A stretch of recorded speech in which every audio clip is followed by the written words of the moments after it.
नमस्कार दोस्तों, study with Dev channel में आपका स्वागत है। दोस्तों आइए देखते हैं अब इस क्लास में शेरशाह सूरी का स्थापत्य कला। यदि स्थापत्य कला की बात की जाए तो कुछ किला हैं, इसको देखते हैं। जैसे रोहतास गढ़ का किला, शेरशाह सूरी का मकबरा, ये दोनों बिहार हैं। ये दोनों बिहार हैं, बिहार में हैं, मतलब बिहार में हैं। रोहतासगढ़ का किला और शेरशाह सूरी का मकबरा दोनों बिहार में।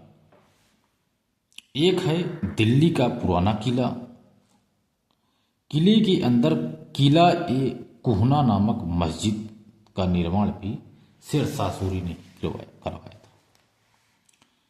शेरशाह सूरी ने हुमायूं द्वारा बनवाए गए दीन पनाह महल का विस्तार करके किले में परिवर्तित कर दिया, जिसे दिल्ली का पुराना किला कहा जाने लगा। यह दिल्ली का पुराना किला है जो हुमायूं ने दीन पनाह महल बनवाया था। दीन पनाह महल में स्थित पुस्तकालय का नाम बदलकर अपने नाम पर शेर ए मंडल रख दिया शेरशाह सूरी ने। इसके बाद दोस्तों इनकी स्थापत्य कला के बाद देखते हैं दोस्तों शेरशाह सूरी के न्याय व्यवस्था। बुधवार के दिन यह न्याय करता था। जो शेरशाह सूरी है, बुधवार के दिन यह न्याय करता था। न्याय व्यवस्था का प्रधान शेरशाह सूरी था। जो न्याय व्यवस्था था इसका प्रधान शेरशाह सूरी था। वह स्वयं प्रत्येक बुधवार के दिन न्याय करने के लिए बैठता था और निष्पक्ष होकर के न्याय करता था। इसके अलावा प्रत्येक प्रशासनिक इकाइयों के प्रधान भी न्याय करते थे, लेकिन अंतिम अदालत सुल्तान की होती थी।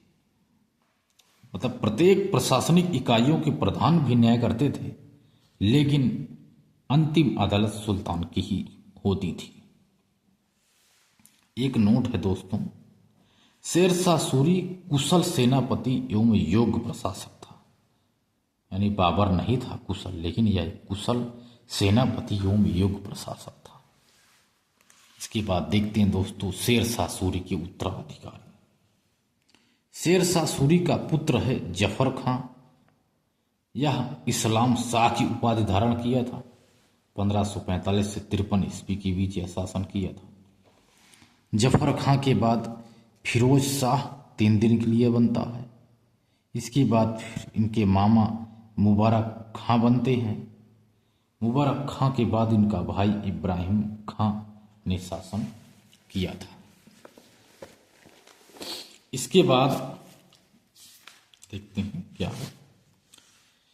यानी शेरशाह सूरी की मृत्यु के पश्चात उसका पुत्र जफर खां इस्लाम शाह की उपाधि धारण करके 1553 ईस्वी तक शासन किया था।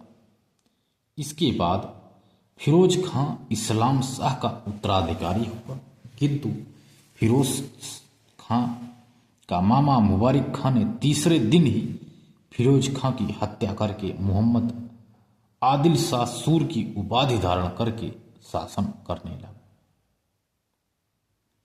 कुछ माह के पश्चात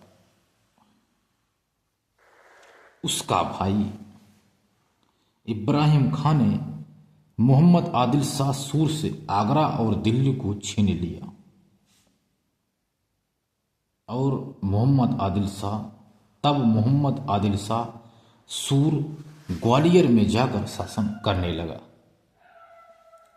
1553 ईस्वी में शेरशाह सूरी का भतीजा था अहमद खां, पंजाब से दिल्ली आकर इब्राहिम खां से दिल्ली और आगरा को छीनकर अधिकार कर लिया उस पर और सिकंदर शाह सूर की उपाधि धारण करके 1553 से ईस्वी से 1555 ईस्वी तक शासन किया था। 22 जून 1555 ईस्वी को हुमायूं ने सरहिंद के युद्ध में सिकंदर शाह सूर को पराजित करके दिल्ली और आगरा पर अधिकार कर लिया। इसके बाद द्वितीय अफगान वंश या सूर वंश का सिकंदर शाह सूर अंतिम शासक था। द्वितीय अफगान वंश का अंत हो गया। इसके बाद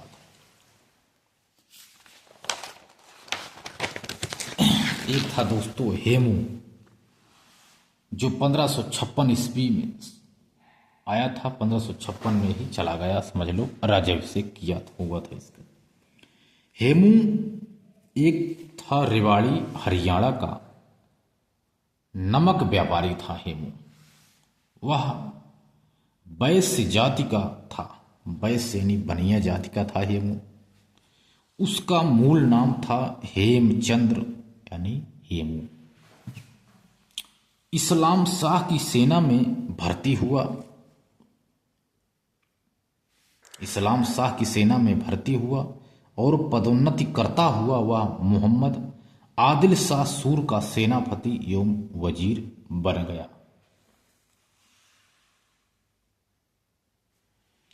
हुमायूं की मृत्यु के बाद दिल्ली और आगरा पर अधिकार करके फरवरी 1556 ईस्वी में विक्रमादित्य की उपाधि धारण करके वह दिल्ली में अपना राज्याभिषेक करवाया था। हेमचंद्र हेमू ने, यह भी एक शक्तिशाली ही था। विक्रमादित्य की उपाधि धारण करने वाला हेमू 14वां एवं अंतिम शासक था।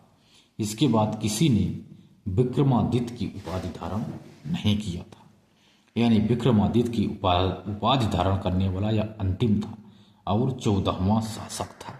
कौन? हेमचंद्र हेमू। हेमचंद्र हेमू दिल्ली के सिंहासन पर बैठने वाला अंतिम हिंदू शासक भी था दोस्तों। यानी हेमचंद्र हेमू दिल्ली के सिंहासन पर बैठने वाला अंतिम हिंदू शासक था। पानीपत के द्वितीय युद्ध में, पानीपत का द्वितीय युद्ध हुआ था अकबर और हेमचंद्र हेमू के बीच में। तो पानीपत के द्वितीय युद्ध में अकबर द्वारा पराजित हुआ और यह मारा गया।